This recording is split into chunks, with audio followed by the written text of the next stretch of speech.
అలా ఎప్పుడైతే మనం భరోసా ఇవ్వగలుగుతామో వాళ్ళు ఎక్కడికి వెళ్లరు. అర్థమవుతుందా మీకు? గుర్తుపెట్టుకోండి, ఏ కుటుంబం కూడా బయటికి వెళ్ళకూడదు, మత మార్పిడి జరగకూడదు. మీకు అందరికీ తెలిసిందే, మొన్న సుప్రీంకోర్టు జడ్జిమెంట్ ఇచ్చింది. ఎస్సీ ఎస్టీ వాళ్ళు ఎవరైతే మతం మారుతారో వాళ్ళకి రిజర్వేషన్ ఉండదు. ప్రభుత్వం నుంచి వచ్చేటువంటి నిజమైన ఎస్సీకి వచ్చేటువంటి, నిజమైన ఎస్టీకి వచ్చేటువంటి రిజర్వేషన్లు ఏవైతే ఉన్నాయో అవి మతం మారిన వాళ్ళకి రావు. వాళ్ళు చర్చికి వెళ్లే ఫొటోస్ గాని, వాళ్ళ బండ్ల మీద ఉన్నటువంటి శిలువ గుర్తులు గాని ఏమన్నా కూడా అవి పంపిస్తే వాళ్ళకి రిజర్వేషన్ రద్దు అవుతుంది. ఉద్యోగంలో ఉన్న వాళ్ళకి ఉద్యోగం వద్దు. చాలా కఠినంగా ఉందండి. ఎందుకంటే వివేకానందుడు చెప్పినట్లుగా ఒక కుటుంబం హిందూ ధర్మం నుంచి బయటికి వెళ్తే హిందూ ధర్మానికి ఒక కుటుంబం పోయినట్టే, కానీ దేశానికి ఒక శత్రువు ఏర్పడినట్లు.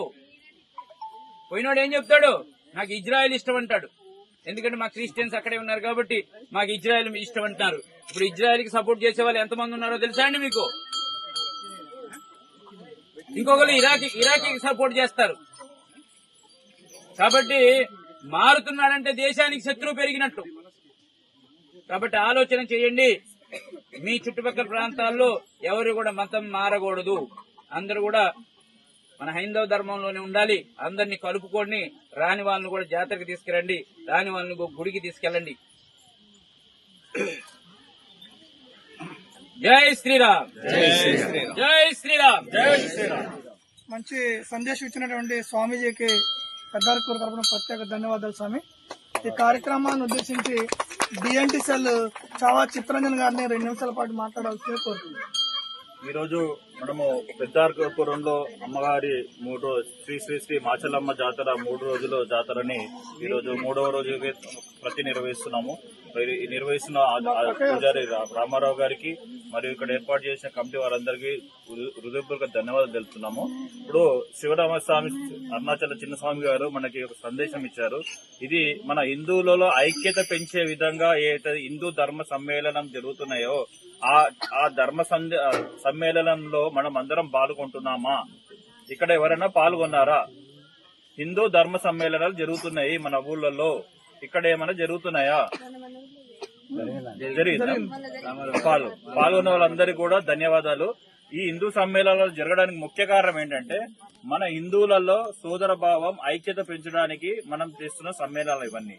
ఆ సమ్మేళనాలు ఎక్కడ జరుగుతాయి? మన ఇంట్లో చిన్న కార్యక్రమం చేస్తే అది మన ఇంటి వరకే పరిమితం అవుతుంది. అదే మన ఒక ఊళ్ళో ఉండే గుడిలో గాని, ఒక జాతరలో గాని ఏదైనా సమ్మేళనం, ఒక జాతర లాంటి చేస్తే అంటే ఆ ఊరిలో ఉండే వ్యక్తులు గాని, ఆ చుట్టుపక్కల ఉండే గ్రామాలు గాని, మండలాలు గాని, జిల్లా స్థాయిలో గాని, రాష్ట్ర స్థాయిలో గాని ఆ ప్రజలందరూ కూడా ఒక స్థానానికి వస్తారు. ఆ స్థానానికి ఏ స్థానాలు ఉంచుకుంటారు? ఇప్పుడు తెలంగాణలో సమ్మక్క సారక్క జాతర ఉంది. అది ఎంత చిన్నగా ప్రారంభమై ఈ రోజు 2 కోట్లు 3 కోట్ల మంది జనాలు వచ్చే వరకు వెళ్ళింది. అంతే మహత్యం ఉన్న మన అమ్మ మాచలమ్మ కూడా మనం రప్పించుకుంటుంది కదా. ఇక్కడ వచ్చే వాళ్ళందరూ కూడా ఫస్ట్ అదృష్టవంతులు, చాలా అదృష్టవంతులు ఇక్కడ వచ్చేవాళ్ళు. నేను గత 3 సంవత్సరాల నుంచి నాకు ఈ కమిటీ మన రామారావు గారితో గారు, శ్రీనివాస్ గారితో ఏర్పడినాక ప్రతి సంవత్సరం నాకు ఏదో విధంగా ఇక్కడ రావాలనే ఉత్సాహం ఉంటది. నిన్న కూడా నాకు నైట్ వరకు కూడా నేను డిసైడ్ ఎందుకో మళ్ళీ నైట్ డిసైడ్ చేసుకుని రావడం జరిగింది. అంటే మనము అమ్మవారిని పూర్తి స్థాయిగా నమ్మితే అమ్మవారి మనం తప్పకుండా రప్పించుకుంటది. ఇక్కడికి వస్తే మనకు మనులు మాణిక్యాలేం దొరకవు, కానీ మన మీద మనకి నమ్మకం ఏర్పడుతుంది. ఒక దైవం మీద మనకి నమ్మకం ఏర్పడుతుంది. ఆ దైవం మీద నమ్మకం ఏర్పడిన రోజే మనము ఐక్యతగా ఉంటాము. ఇతర దుష్ట శక్తులన్నీ మన మీదకి పారవు. ఎప్పుడైతే అమ్మవారి మీద మన హిందూ దేవతల మీద నమ్మకం సడులుతుందో ఆ వ్యక్తి ఇంకా పక్కదారి పట్టడం ప్రారంభమవుతుంది. కాబట్టి నేను అందరికీ ఇక్కడ ఉన్న వాళ్ళందరూ కూడా రిక్వెస్ట్ చేస్తున్నాను. రామారావు గారికి గాని, మన శ్రీనివాస్ గారు గాని, స్వామీజీ గారు సూచన చేశారు.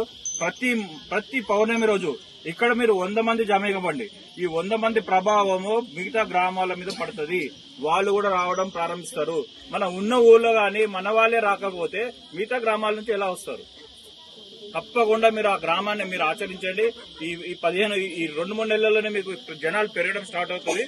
మీకు ఇక్కడ ఎవరైనా పై అధికారులు, జిల్లా స్థాయి కలెక్టర్లు గాని, రాజకీయ నాయకులు గాని, లేకుంటే రాష్ట్ర నాయకులు, దేశ నాయకులు గాని రావడం ప్రారంభిస్తే ఈ ప్రాంతం అనేది మారడం స్టార్ట్ అవుతుంది. ఇక్కడ ఒక అధికారి వచ్చిందనుకోండి, ఆయనకు ఎక్కడం రావదు, ఇంత పెద్ద గుట్ట ఎక్కడం రావదు. ఏం చేస్తారు? అప్పుడు రోడ్ వేయడం ప్రారంభిస్తారు వాళ్ళ సౌలత్ కోసం. అది మనకు బెనిఫిట్ కదా. కాబట్టి మనం ఏం చేయాలి, మనం వస్తూ ఉంటే మిగతా అధికారులందరూ వస్తారు. అధికారులు వస్తారు అంటే మన గ్రామము ఆ స్థానము డెవలప్మెంట్ అవుతుంటది. నేను తప్పకుండా మీరు హామీ ఇస్తే నెక్స్ట్ ఇయర్ మంచి అధికారి, పై స్థాయి రాజకీయ నాయకులుగా లేదా భారతదేశం ఉండే ట్రైబల్ మినిస్టర్ మనం ఇక్కడ పిలవడానికి మనకు ఆస్కారం ఉంది. నేను ట్రైబల్ మినిస్టర్ తో మొన్ననే ఢిల్లీలో కలిశాను, సోషల్ జస్టిస్ మినిస్టర్ గారితో కూడా కలిశాను. వాళ్ళందరూ కూడా ఉత్సుకత ఉన్నారు ఇట్లాంటి వాటిలో పాల్గొనాలని. మనం తప్పకుండా వారందరినీ ఇక్కడ రప్పించుకుంటే ఆటోమేటిక్ గా అక్కడ ఉండే యంత్రాంగం, జిల్లా యంత్రాంగం అంతా కూడా వాళ్ళకి సూచనలు వచ్చేస్తాయి. ఒక మినిస్టర్ వస్తుంటే సెంట్రల్ అంటే అతనికి ముందు సూచన వస్తుంది కలెక్టర్ కి. సూచన వచ్చినప్పుడు అతను కలెక్టర్ వచ్చి ఇక్కడ ఉండే అన్ని పనులు చేయిస్తాడు. మనం ఆ స్థాయి వరకు వెళ్ళాలి. ఎమ్మెల్యే గాని, ఎంపీ గాని, మినిస్టర్ గాని, ఇక్కడ ఉండే ఎంపీ అందరికీ రిక్వెస్ట్ చేస్తున్నాను, వచ్చే సంవత్సరం ఇక్కడ అధికారికంగా మాచాలమ్మ జాతరని నిర్వహించే బాధ్యత ప్రభుత్వం తీసుకోవాలి. లేదంటే మేము దానికోసం తగిన చర్యలు తీసుకోవడానికి కూడా మన కమిటీ వారు ముందుకుంటారు. ప్రారంభిద్దాం. అది మనం తప్పకుండా మనం ఈ ప్రతి పౌర్ణమి చేద్దాం. వచ్చే సంవత్సరం అంతా అధికారికంగా అయ్యేటట్టు మనం కార్యక్రమం చేద్దాం. రామారావు గారు మనం 3 సంవత్సరాల నుంచి అనుకుంటున్నాం ఈ విషయం. దయచేసి మీరు ఈ విషయంలో చొరవ తీసుకోండి. ఒక గ్రామ కమిటీ గాని ఏర్పరచండి. ఆ కమిటీ ద్వారా మీరు కార్యక్రమం నిర్వహించండి. ఒక నెల రోజుల ముందే అందరు అధికారులకు మనం ఆహ్వాన పత్రాలు ఇద్దాం. ఆహ్వాన పత్రాలు ఇస్తే ఆటోమేటిక్ గా ఈ రోజు వాళ్ళు అన్ని సదుపాయాలు కల్పించాలి. తప్పకుండా మనం నెక్స్ట్ వచ్చే సంవత్సరం ఈ పని చేద్దాం. అంతా అమ్మ ఆశీర్వాదం ఉండాలని. ధన్యవాదాలు. జై మాంచాలమ్మ తల్లికి. అలాగే భద్రాచలంలో మే 3వ తారీఖు సాయంత్రం 6 గంటలకి హిందూ సమ్మేళన కార్యక్రమం ఉంది. భద్రాచలం, సారబాగ, పాలవంచ, కొత్తగూడెం, చర్ల అన్ని ప్రాంతాల నుంచి కూడా హిందువులందరూ కూడా ఈ యొక్క కార్యక్రమానికి రాబోతున్నారు. మనం కూడా గుర్తుపెట్టుకోండి, ఎన్నో తారీఖు అండి? మే 3వ తారీఖు. మనకి పెళ్లిళ్ళుంటే వెళ్తాం, ఎంత దూరం ఉన్నా వెళ్తున్నాం. అలాగే మనకి మిగతా ఏ ఫంక్షన్స్ ఉన్నా కూడా మనం అటెండ్ అవుతున్నాం. అలాగే ఇది మనందరి ఫంక్షన్, హిందువులందరి ఫంక్షన్. ఏంటండి? హిందూ సమ్మేళనం.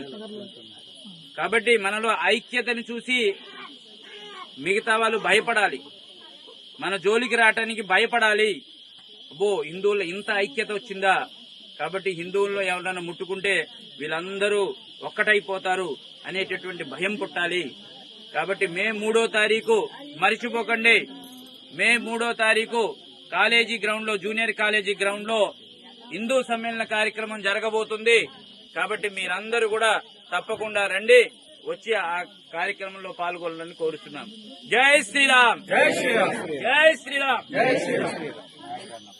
గోపాల్ నాయుడు ఒక 2 నిమిషాలు మాట్లాడండి, అంటే మళ్ళీ ఇబ్బంది అవుతుంది. త్వరగా తేల్చేయండి. జై మాంచాలమ్మ తల్లికి, జై మాంచాలమ్మ తల్లికి, జై మాంచాలమ్మ తల్లికి. పెద్దార్కూరు గ్రామంలో వెలిసిన మాంచాలమ్మ తల్లి సన్నిధిలోకి చిన్న అరుణాచలం స్వామీజీ గారు ఇచ్చేయి ఉన్నారు. వారికి నాకు పాదాభివందనాలు. తర్వాత మీ అందరికీ ధన్యవాదాలమ్మా. ఇక్కడికి వచ్చి ఇటువంటి కార్యక్రమాల్లో మనం పాలు పంచుకుంటున్నామంటే మన ఇల్లు చాలా మంచిగా ఉంటుంది. ఎందుకంటే ఇది గిరిజన ప్రాంతం. గిరిజన సాంప్రదాయాలు నాశనం చేయటానికి నల్ల పుస్తకం రూపంలో మన ఇంట్లోకి చొరబడుతుంది. మీరు జాగ్రత్తగా గమనించండి. స్వామీజీ గారు చెప్పారు, ఇంగ్లీష్ వాళ్ళు మనల్ని, మన తాతలందరినీ అనిసి కొట్టి నానా బాధలు, హింసలు పెట్టారు. వాళ్ళని తరిమి కొట్టాం. కానీ ఈ రోజు నల్ల పుస్తకం రూపంలో మన ఊళ్ళోకి బయలుదేరింది. ఆ పుస్తకంలో 33 బూతులున్నాయి. ఆ పుస్తకం ఎవరో చదవరు. చదివి వినిపిస్తే మీరు ఒక్కళ్ళు ఇక్కడ ఉండరు. ఆ పాస్టర్ అవనివ్వండి, పాస్టర్ గారి భార్య అవనండి, పాస్టర్ గారి కుటుంబంలో ఆడవాళ్లు రోడ్డు మీదకి వచ్చి నేను చెప్పమన్నది చెప్తే నా కుటుంబంతో సైతం వాళ్ళ ధర్మంలోకి వెళ్ళిపోతా. అన్ని బూతులున్నాయి. పరమ బూతులతో తయారైనది బైబిల్. మన సనాతన ధర్మం అనేది ప్రతి ఒక్కళ్ళు నాటుకోవాలంటే మనం నుదుటిన బొట్టు పెట్టుకుని వస్తాం, ఎంత అందంగా కనిపిస్తాం. సూత్రాలుంటాయి, మంచి బట్ట కట్టుకుంటాం, పూలు పెట్టుకుంటాం, సన్నిధిలోకి వస్తాం, పూజా అర్చనలు చేస్తాం. అక్కడ ఏమీ ఉండవు, అన్ని తుడిచిపెట్టేస్తారు మొగుళ్ళు పోయినట్టు. మన భర్తలు పోయినా మనం అంటాం, వద్దమ్మా నుదుటిని ఏదోటి పెట్టుకో అమ్మా, నువ్వు లక్ష్మీదేవి తల్లిలా కనిపిస్తామని మనం చెప్తున్నాం ఈ రోజుల్లో. శివనాగరాజు గారు అక్కడి నుంచి ఎందుకు వచ్చారు ఇక్కడికి? ఆయనకి ఏం అవసరం ఇక్కడికి రావటానికి? మన హిందువుల్లో కట్టడి పోతున్నది కారణంగానే వారు ఇక్కడ దాకా వచ్చారు. ఆయన పౌర్ణమికి ఏదో చేద్దామనుకుంటున్నారు, దానికి నేను కూడా సహకరిస్తా. మీరందరూ రండి, కలిసికట్టుగా ఉందాం మనం. మన కులములో, మన మతం, మన ధర్మంలో చిచ్చు పెట్టడానికి వచ్చిన వాళ్ళని తరిమి కొట్టాలంటే మీ గిరిజనులే. ఎందుకంటే గిరిజన సాంప్రదాయం ఇంకా హిందూ ధర్మాన్ని పెంపొందిస్తుందంటే ఈ రోజు ఇంకా ఉన్నదంటే మీ గిరిజనులే. ఎందుకంటే చుక్కుడుకాయ పండుగ వస్తుంది, మీరు ఆ పండగ చేయిందే చుక్కుడుకాయ తినరు. మామిడికాయ పండుగ వస్తుంది, ఆ పండగ చేయిందే మీరు మామిడికాయ తినరు. ఎన్నో ఉన్నాయి భూమి పండుగలు ఉంటాయి, ఆ భూమి పూజ చేయిందే భూమిలో నిత్యం నాటరు. కానీ సిటీలలో అలా కాదు, ఎప్పుడు పడితే 12 నెలలు చుక్కుడుకాయలు తింటారు, 12 నెలలు మామిడికాయలు తింటారు. కానీ ధర్మం నిలబెట్టేది మీ గిరిజనులే.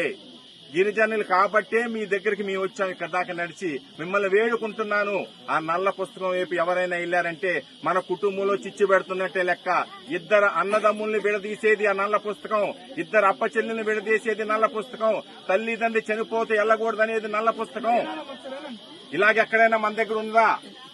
నేను చాలా సంతోషపడుతుంటాను, ఎందుకంటే ఎక్కడైనా పెళ్లి అవుతుంటే పెళ్లి కూతురు ఇంటి దగ్గర నుంచి మొత్తం గ్రామం అంతా అక్కడికి వెళ్ళిపోద్ది, ఏదో చిన్న బుట్టలో ఏ బియ్యమో ఏదో వేసుకొని. ఎంతో ఆనందంగా అనిపిస్తుంది నాకు. సహకరిస్తారు మీరు, మీరు కావాల్సిందల్లా అక్కడ వేస్తారు.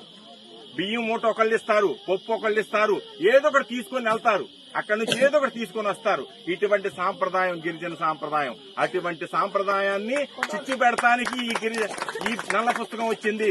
మిమ్మల్ని విడదీశారంటే మనం హిందూ మతం చచ్చిపోయినట్టే లెక్క. కాబట్టి అమ్మ, స్వామీజీ ఏమైతే అన్నారో పౌర్ణమి రోజున ఇక్కడ చేయాలనుకుంటున్నాం మనం, మీరందరూ ఇదే విధంగా ఏకమవ్వండి.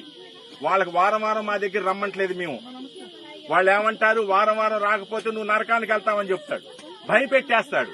నీ రోగాలు నయం చేస్తానంటారు. నా నయం చేయడానికి దేవుడు రోగాలు నయం డాక్టర్ గారు ఉన్నారు. మనకి సంతృప్తి చెందటానికే మనం ఇటువంటి దగ్గరికి వచ్చేది. పాదాలకి చెప్పుల్లో వారికి అలాగే గుట్ల మీద నుంచి నడుచుకుంటూ వచ్చారు.